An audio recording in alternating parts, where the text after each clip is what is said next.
welcome. In today's short tutorial, we're going to learn how to make stickers always animate in Discord. If you've ever noticed that some stickers stop moving unless you hover over them, this quick fix will make sure they're always fully animated whenever you see them. Let's get started.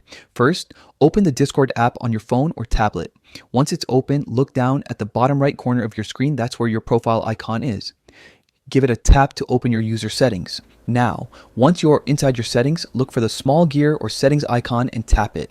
This takes you straight to your main settings page where you can find all kinds of personalization options. Scroll down through the list of options until you see one labeled Accessibility. Tap on it to open Discord's accessibility settings. These controls are where you can adjust how Discord looks, feels, and behaves, making it easier to use and more comfortable for your eyes and interactions. Next, keep scrolling within the accessibility menu until you spot the section labeled Stickers. That's where you'll find the setting that controls their animation.